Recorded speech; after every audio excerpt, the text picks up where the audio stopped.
आज से लगभग 15 अरब साल पहले हमारा पूरा ब्रह्मांड एक बिंदु में सिमटा था। अब सबसे बड़ा सवाल यह है कि दुनिया में जब कुछ मौजूद ही नहीं था तो इतनी चीजें बनी कैसे? क्या सच में गॉड पार्टिकल से दुनिया का निर्माण हुआ है? तो क्या है इस गॉड पार्टिकल की कहानी? इन्हीं सवालों के जवाब आपको इस डॉक्यूमेंट्री में मिलेंगे।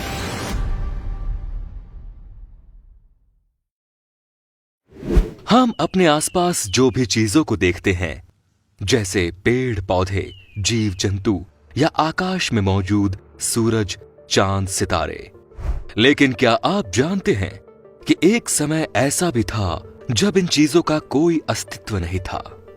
और वो समय था बिग बैंग की घटना से पहले का। तब करीब 15 अरब साल पहले हमारा पूरा ब्रह्मांड सिर्फ एक बिंदु में समाया था। यानी तब सृष्टि का सृजन करने वाले पार्टिकल और एनर्जी केवल उस बिंदु में सिमटे हुए थे। फिर अचानक एक दिन उस बिंदु में मौजूद पार्टिकल हर तरफ फैल गए और फैलकर ये पार्टिकल तेजी से एक दूसरे से दूर भागने लगे। बस यही घटना बिग बैंग कहलाती है और यहीं से शुरू होती है हिग्स बोसोन यानी गॉड पार्टिकल की कहानी। हालांकि कुछ वैज्ञानिक मानते हैं कि उस दिन अचानक महाविस्फोट होने के बाद कुछ कण यानी पार्टिकल्स बाहर निकलकर दूर दूर फैल गए और इन्हीं पार्टिकल्स से यूनिवर्स में मौजूद सेलेस्टियल बॉडीज और सूर्य ग्रह, उपग्रह या दूसरी खगोलीय रचनाएं बनी। इन सभी बातों को समझने के लिए ये जानना जरूरी है कि क्या है ये हिग्स बोसोन। हिग्स बोसोन की थ्योरी ये है कि दुनिया में मौजूद सभी चीजों का निर्माण पार्टिकल से हुआ है।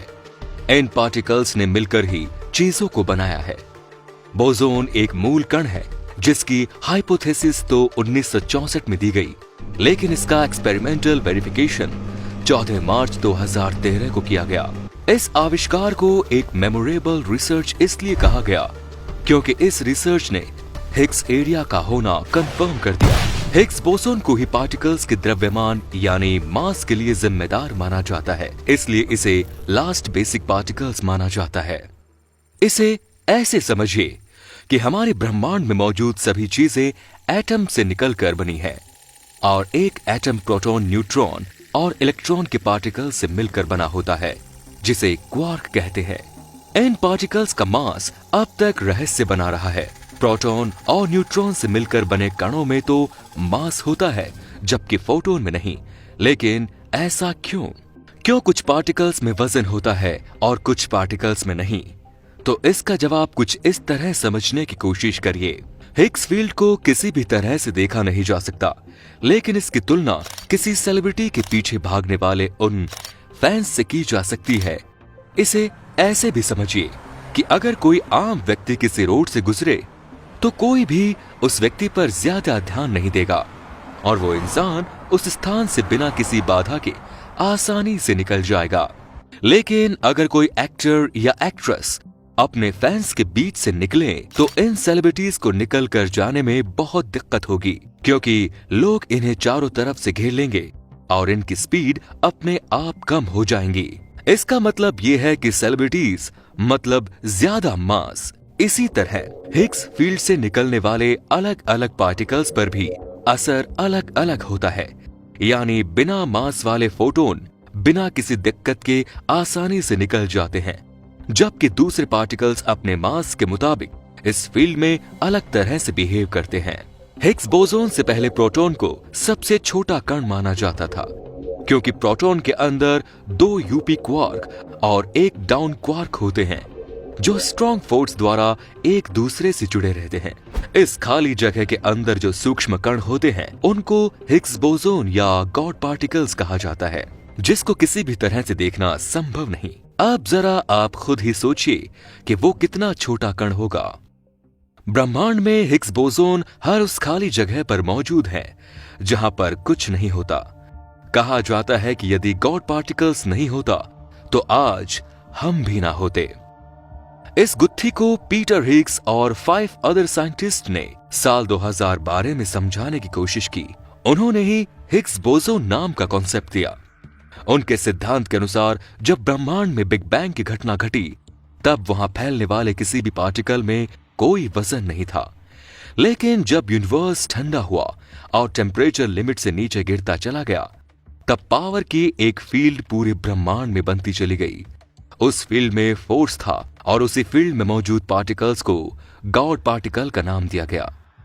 पीटर हिग्स ने ही इस गुत्थी को समझा, इसीलिए इसे हिग्स बोसोन नाम दिया गया। इसके लिए बेल्जियम के फिजिसिस्ट फ्रांसिस एंगलर्ट और ब्रिटेन के पीटर हिग्स को 2013 के भौतिक के नोबेल पुरस्कार भी मिले, क्योंकि इन दोनों वैज्ञानिकों ने परमाणु से छोटे पार्टिकल्स के मास का अस्तित्व दुनिया के सामने रखा। लेकिन वैज्ञानिकों के सामने एक सवाल अब भी बाकी है कि डार्क मैटर किस चीज से बना है। यहाँ पर हमें भारतीय वैज्ञानिक सत्येंद्र नाथ बोस के योगदान को बिल्कुल भी नहीं भूलना चाहिए।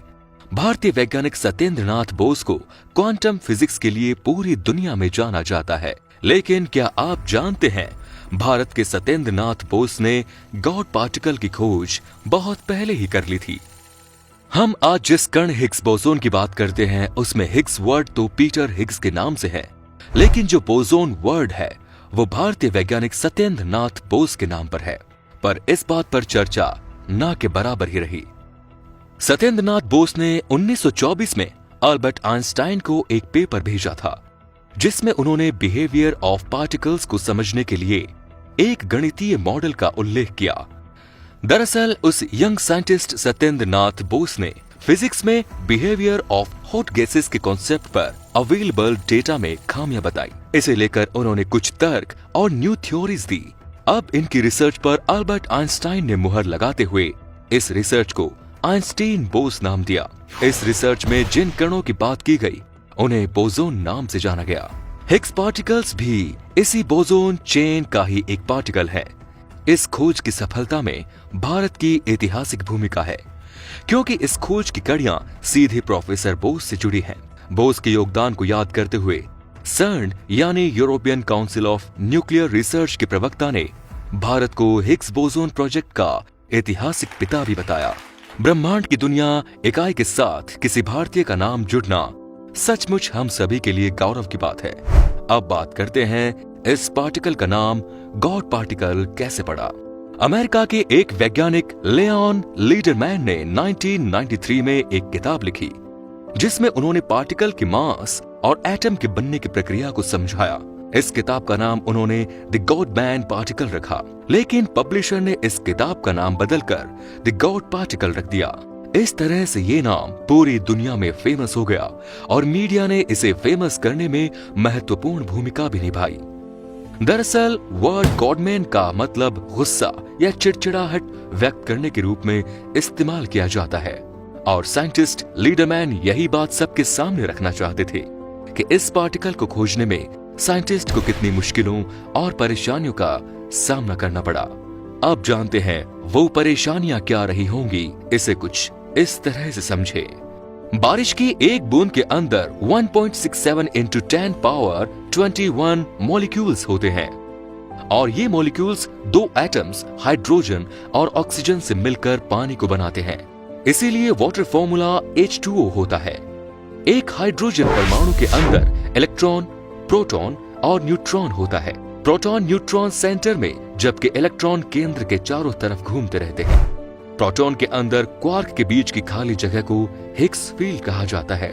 इस खाली जगह के अंदर जो सूक्ष्म कण होते हैं उनको हिग्स बोसोन या गॉड पार्टिकल कहा जाता है, जिसको देखना किसी भी तरह से संभव नहीं। इस कण की खोज के लिए हजारों वैज्ञानिकों को लार्ज हैड्रोन कोलिटर LHC नाम की लेबोरेटरी में प्रोटॉन्स की टक्कर से मिले काफी लंबे चौड़े आंकड़ों को खंगालना पड़ा था। अब बात करते हैं लार्ज हैड्रोन कोलिटर LHC के बारे में।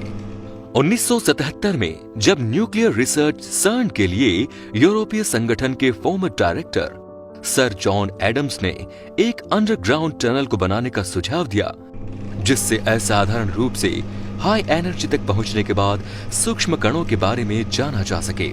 इस प्रोजेक्ट को 1997 में मंजूरी मिल गई। इसके बाद लैब का निर्माण कार्य शुरू हुआ। 16.5 मील लंबी तकरीबन 27 किलोमीटर टनल जो कि फ्रांस और स्विट्जरलैंड सीमा के नीचे बनाई गई है। साथ ही इस मशीन के अंदर 9300 मैग्नेट लगाए गए। इसे बनाने में तकरीबन $10 बिलियन यानी 62,000 करोड़ रुपयों का खर्च आया। इस प्रयोगशाला को बनने में करीब 12 साल का समय लगा। मीलों तक फैली लेबोरेटरी में इस बात का पता लगाने की कोशिश की जा रही थी कि हमारी दुनिया कैसे बनी, अणु और परमाणु का रहस्य क्या है। इसके लिए 2008 में परीक्षण शुरू हुए। परीक्षण जमीन के नीचे एक 27 किलोमीटर लंबी सुरंग में किए जाने थे।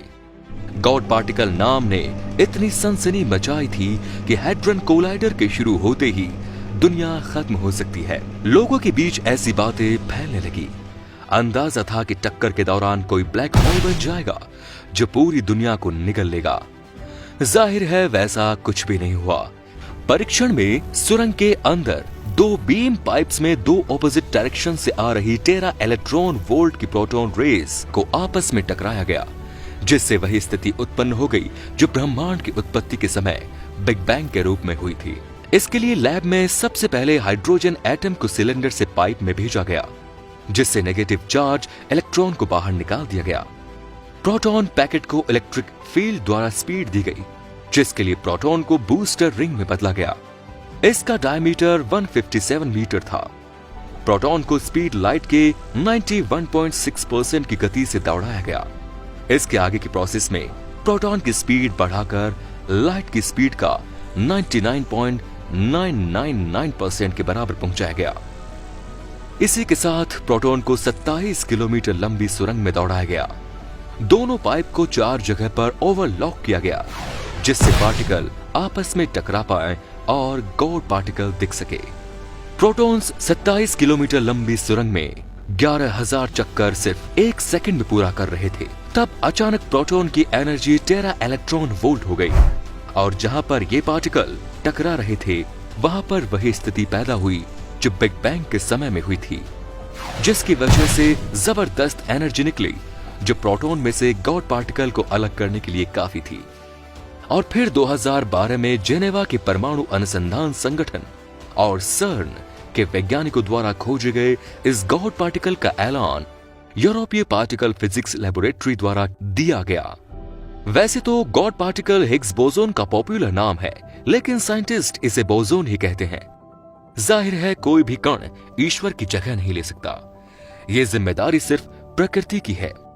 अगर हम दुनिया बनाने वाले की कल्पना करते भी हैं तो ये एक इंपॉर्टेंट फैक्टर जरूर हो सकता है, लेकिन इस एकमात्र कण ने ही दुनिया बनाई होगी ये सच नहीं लगता। दुनिया प्राकृतिक नियम और सिद्धांतों से चलती है, जिसे पूरी तरह समझना इंसान के बस की बात नहीं।